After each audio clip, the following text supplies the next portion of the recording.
Hello students, आप सभी का एक बार फिर से स्वागत है। तो हमारा पाठ चल रहा था सामाजिक विज्ञान में खुशहाल गांव और समृद्ध शहर।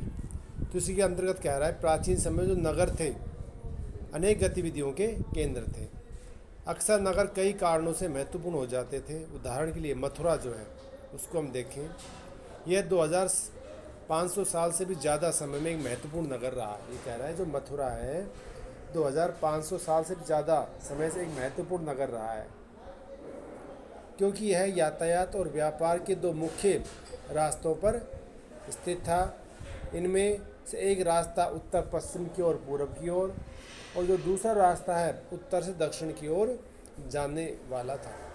शहर की चारों ओर किलेबंदी थी। किलेबंदी शहर को चारों तरफ से उस पर जो है बड़े बड़े जो है दीवारें जो है इस पर चारों तरफ लगाई गई थी या खिंचवाई गई थी शहर की सुरक्षा के लिए। किलेबंदी की जैसे कि शहर को पूरे शहर को बेटा किले में तब्दील किया गया था। पहले जो है प्राचीन समय में राजा महाराजा विदेशी आक्रमणकारियों से या दुश्मनों से बचने के लिए जो शहर को जो है उस पर किलेबंदी करवाते, चारों तरफ उसे दीवारों से करवाते थे।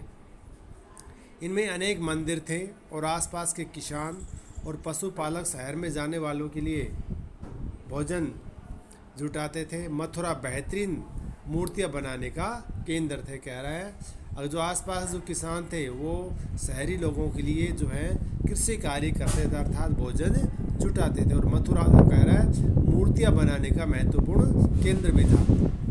लगभग 2000 साल पहले मथुरा कुषाणों की दूसरी राजधानी बनी। कुषाण जो शासक थे उन्होंने अपनी इसको दूसरी राजधानी बनाया। इसके बारे में हम अगले अध्याय में पढ़ेंगे। मथुरा एक धार्मिक केंद्र भी रहा है। यहाँ बौद्ध विहार और जैन विहार है। यहाँ कृष्ण भक्ति का एक महत्वपूर्ण केंद्र थे, कह रहे हैं। भगवान जो कृष्ण है उन्होंने जहाँ पर्वत को उठाया था उसका एक महत्वपूर्ण केंद्र भी जो है मथुरा रहा है। आगे कह रहा है मथुरा में प्रस्तर खंड है, जो पत्थर के खंडों तथा मूर्तियों पर अनेक, प्रस्तर का मतलब होता है बेटा पत्थर, अनेक अभिलेख मिले हैं। आमतौर पर ये संक्षिप्त अभिलेख हैं जो स्त्रियों और पुरुषों द्वारा मठों या मंदिरों पर दिए जाने वाले दान का उल्लेख करते हैं। अर्थात जो लोग दान करते थे उन पर जो पत्थरों पर उनके नाम उकेरे गए हैं। प्राय शहर के राजा, रानी, अधिकारी, व्यापारी और शिल्पकार इस प्रकार के दान करते थे। अर्थात जो धनी जो लोग थे उस समय ये लोग जो हैं दान करते थे। किसको दान करते थे बेटा? राजा को ये जो लोग हैं दान देते थे। और उनका जो नाम है किस पर उकेरा जाता था? पत्थरों पर उनका जो नाम है अभिलेखों पर उकेरा जाता था। आगे कह रहा है ये प्राय शहर के राजा, रानी, अधिकारी, व्यापारी जो धनी लोग हैं, शिल्पकार इस प्रकार के दान करते थे। उदाहरण के लिए मथुरा के अभिलेख में सुनार, लोहार, बुनकर, टोकरी बुनने वाले और माला बनाने वाले और इत्र बनाने वाले के अभिलेख मिलते हैं। ये कह रहा है मथुरा के लोगों के व्यवसाय की सूची बनाइए और ऐसे व्यवसाय का एक नाम बताइए जो हड़प्पा में नहीं था। तो बेटा वो इत्र हम कह सकते हैं, जो सुगंधी जो पदार्थ होता है। तो उस समय जो लोग हैं इत्र को नहीं बनाते होंगे शायद, संभवतः।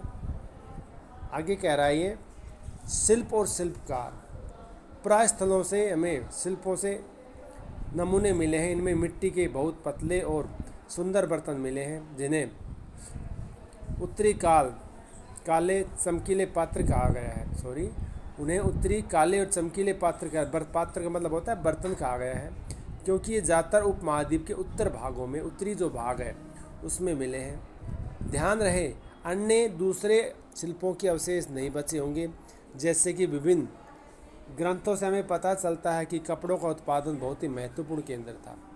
उत्तर में वाराणसी यानी उत्तर प्रदेश में, दक्षिण में मुद्रे जो तमिलनाडु में जो है आपका मुद्रे, इसके अनेक प्रसिद्ध केंद्र थे। समझ गए? मुद्रे कहाँ पर है? दक्षिण भारत में है। और आपका जो वाराणसी है ये उत्तर भारत में, उत्तर प्रदेश में। यहाँ स्त्री पुरुष दोनों कार्य करते थे। अनेक शिल्पकारों और व्यापारी अपने अपने संघ बनाने लगे थे जिन्हें श्रेणी कहते हैं। शिल्पकारियों को श्रेणी का काम प्रशिक्षण देना, कच्चा माल उपलब्ध कराना और तैयार माल वितरण करना होता था, जबकि व्यापारियों को श्रेणी का व्यापार का संचालन करती थी। बाकी श्रेणियां बैंक के रूप में कार्य करती। जो लोग पैसा जमा रखते थे इस धन का निवेश लाभ के लिए किया जाता था।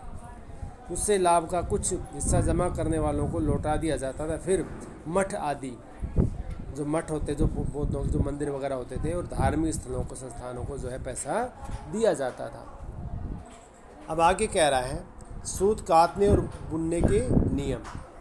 ये नियम अर्थशास्त्र के अध्याय 7 में अर्थशास्त्र का उल्लेख किया गया है। इसमें वर्णन किया गया है कि किस प्रकार एक विशेष अधिकारी की देखरेख में कारखानों में सूत की कताई और बुनाई का कार्य किया जाता था।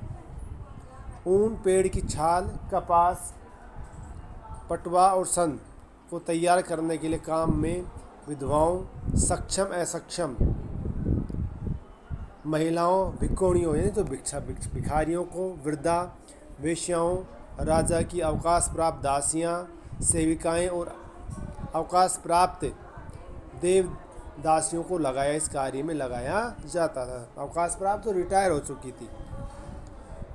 उन्हें इन काम के लिए गुणवत्ता के अनुसार ही पारिश्रमिक यानी जो जैसा काम करता था क्वालिटी के अनुसार उन्हें धन दिया जाता था। जिन महिलाओं को बाहर निकलने की अनुमति नहीं है, वे अपने दासियों को भेजकर कच्चे माल का मंगवा सकती हैं। ये कह रहे वे अपने दासियों को भेजकर कच्चे माल को मंगा सकती हैं और फिर तैयार माल उन्हें भिजवा सकती हैं। वे औरतें जो कारखानों तक जा सकती, उन्हें अपना माल कारखानों तक तड़के ले जाना पड़ता। तड़के मतलब सुबह ले जाना पड़ता था, और जहां उन्हें पारिश्रमिक मिलता था। इस समय माल को अच्छी तरह से जांचने के लिए रोशनी रहती है। अगर निरीक्षक उस औरत की तरफ देखता है तो या उधर उधर बातें करता है तो उसे सज़ा मिलनी चाहिए। अगर औरत ने अपना पूरा काम नहीं किया तो उसे जुर्माना देना होगा। इसके लिए उसका अंगूठा भी काटा जा सकता है। अब ये कह रहा है अगर इसमें उदाहरण हमें देखने को मिलता है कि उस समय जो काम ना करने पर कितनी कठोर सज़ाएं दी जाती हैं। आज के लिए बेटा इतना ही, बाकी का पाठ हम कल करेंगे। धन्यवाद।